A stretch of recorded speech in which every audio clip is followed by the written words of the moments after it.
اے پیغمبر صلی اللہ علیہ وآلہ وسلم، جو عورت تم سے اپنے شوہر کے بارے میں بحث و جدال کرتی اور اللہ سے شکایت رنج و ملال کرتی تھی، اللہ نے اس کی التجا سن لی اور اللہ تم دونوں کی گفتگو سن رہا تھا۔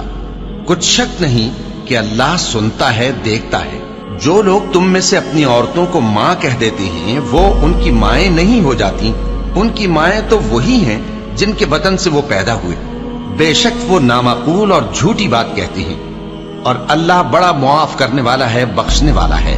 اور جو لوگ اپنی بیویوں کو ماں کہہ بیٹھیں پھر اپنے قول سے رجوع کر لیں تو ان کو قربت سے پہلے ایک غلام آزاد کرنا ضرور ہے۔ مومنو، اس حکم سے تم کو نصیحت کی جاتی ہے اور جو کچھ تم کرتے ہو اللہ اس سے خبردار ہے۔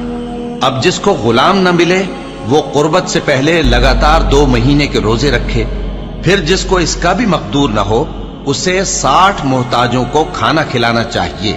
یہ حکم اس لیے ہے کہ تم اللہ اور اس کے رسول کے فرما بردار ہو جاؤ، اور یہ اللہ کی حدیں ہیں، اور نہ ماننے والوں کے لیے درد دینے والا عذاب ہے۔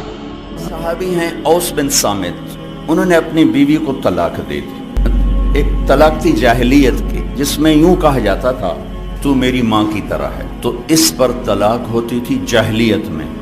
ایسی طلاق کہ کبھی دوبارہ نکاح نہیں ہو سکتا، کہیں اور نکاح ہو کے طلاق ہو کے بھی نہیں ہو سکتا، یہ ایسی طلاق تھی۔ وہ آئیں دوڑی دوڑی اللہ کے نبی کے پاس، رسول اللہ، حضرت عائشہ کنگھی کر رہی تھی، یا رسول اللہ میرے خامن نے مجھے کہہ دیا تو میری ماں کی طرح ہے، اب کیا ہوگا؟ تو چونکہ شرعی حکم موجود نہیں تھا، آپ نے رواج پر فرمایا خولا، طلاق ہو گئی۔ کہ یا رسول اللہ آپ نظر ثانی فرمائیں، انہو ابو ولدی وحب الناس الی، وہ میرے بچوں کا باپ، ہماری آپس میں بہت محبت ہے، اس نے غصے میں کہہ دیا ہے۔ تو آپ نے کہا حرمت علیہ خولا، طلاق ہو گئی۔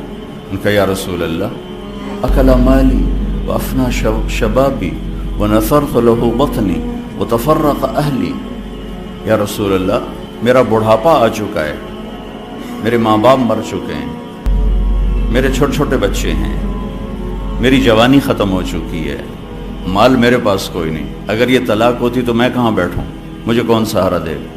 تو اب چپ ہو، چونکہ وہ منوانا چاہتی، ابھی وہی کوئی آئی نہیں، آپ نے قانون ماحول رواج کے مطابق فیصلہ دے دیا ہے، تو آپ خاموش ہو گئے۔ حضرت عائشہ کنگھی فرمائی، اللہ اکبر۔ جب اس نے دیکھا کہ آپ چپ ہو گئے تو کہنے لگی اچھا آپ نہیں سنتے، میں آپ کے رب کو سناتی۔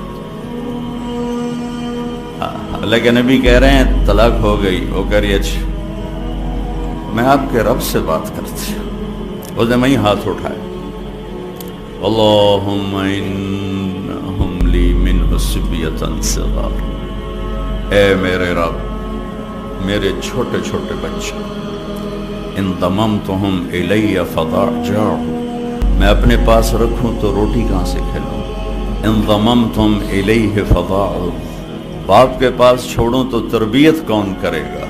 یا اللہ اب ذرا غور کے، یا اللہ اپنے نبی کی زبان پر میرے حق میں فیصلہ اتار۔ یہ نہیں کہا کہ اللہ تو اپنے علم کے مطابق فیصلہ اتار، تو اپنی شریعت کے مطابق فیصلہ اتار۔ میرے رب میرے حق میں فیصلہ اتارنا، میں بچوں کو کہاں لے جاؤں گی، میں بڑھاپا کہاں گزاروں گی؟ تو ایک دم اللہ کے نبی پر وحی، تو جب وحی آتی تھی اب پسینہ پسینہ اور آنکھیں بند ہو جاتی تھی۔ تو حضرت عائشہ نے کہا خولا خولا، چپ کر چپ کر، وحی آ گئی وحی آ گئی۔ خولا نے جب دیکھا تو اور زور سے رونا شروع کر دی، کس بات پر؟ کہ پتہ نہیں میرے حق میں ہے یا میرے خلاف ہے۔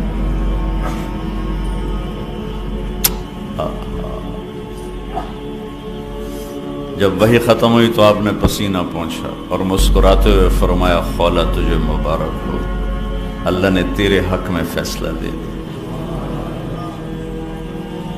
اور یہ فیصلہ قرآن میں لکھا گیا ہے، اس کو قرآن کا حصہ بنایا گیا، اسے حدیث کا حصہ نہیں بنایا، اور اسے 28واں پارہ اس سے شروع کروایا گیا۔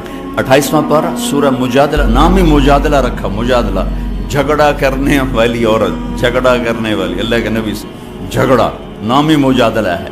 ہم نے سن لیا اس کی بات کو جو آپ سے بات کر رہی تھی، یہ تو ترجمہ ہے، لیکن صورتحال کیا ہے؟ جو ترجمہ کبھی حقیقت کو نہیں بتایا کرتا، یہ جو الفاظ ہیں یہ کیا بتا رہے ہیں، میں وہ آپ کے سامنے پیش کرنا چاہتا ہوں کہ اے میرے محبوب، یقیناً اللہ نے سنا، میں نے نہیں کہا، قد سمعت، لفظ اللہ، میرے محبوب اللہ نے اپنی اس بندی کی فریاد کو سنا جو آپ سے جھگڑا کر رہی تھی اپنے خامند کے بارے میں۔ آپ انکار کر رہے تھے، وہ اقرار کروا رہی تھی، اور اس عدالت میں میں بھی موجود تھا، اور میں نے یہ فیصلہ اپنی بندی کے حق میں کر دیا اور اس طلاق کو ختم کر دیا اور اس کا جرمانہ رکھ دیا کہ غلام آزاد کرے اور بیوی حلال ہو گئی، یا مسکینوں کو کھانا کھلائے یا روزے رکھے بیوی حلال ہو گئی۔